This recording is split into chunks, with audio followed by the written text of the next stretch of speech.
All right, hey class. So I am going to try to do these videos just now and again. I'll try to keep them for sure under 5 minutes.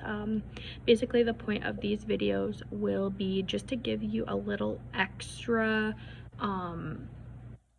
teaching, a little extra reminders of what we talked about in class or what we plan to be talking about in class. So we're going to be starting right away today with discussing ethos. Ethos, what you learn in class, is a form of persuasion. And when a speaker or a writer uses ethos and uses it effectively, they are trying to do one of three things or a few of these three things.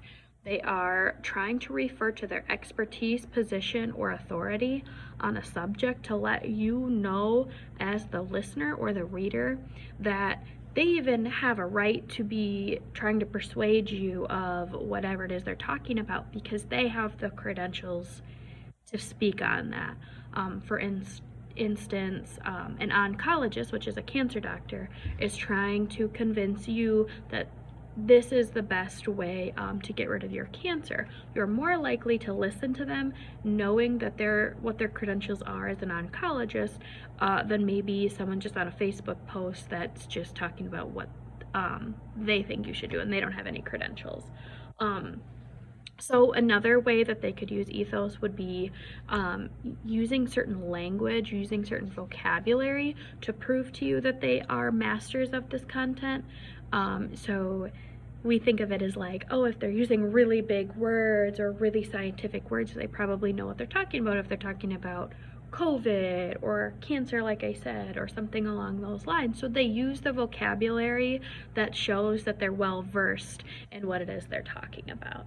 And then the last thing that they might do to use ethos to persuade you or convince you of something is to talk about their reputation in the field that they're talking about.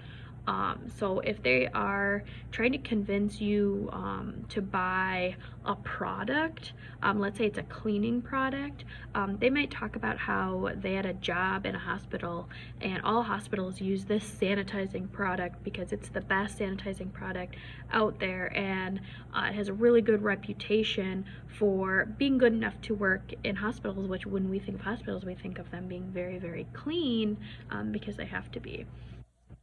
So again, 3 different ways that people or you could use ethos to further your argument or to further persuade someone, and that would be to talk about your expertise, your title, or your authority on the given subject, to use terminology associated with the topic so that they know you're well versed in it, and then lastly, to talk about your reputation, what credentials that you have, what's your past experience with the given topic, so that they know that you are who you say you are, and you've put in the work, you put in the time, and you have a good reputation with whatever it is that you're talking about. And that is what ethos is.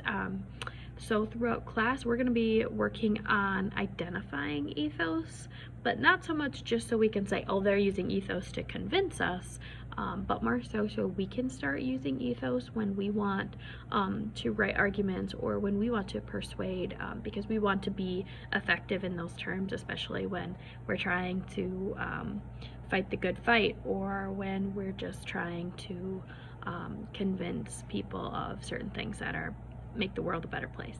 So that's ethos in a nutshell. We will continue working on it this week, and that's all I have for you.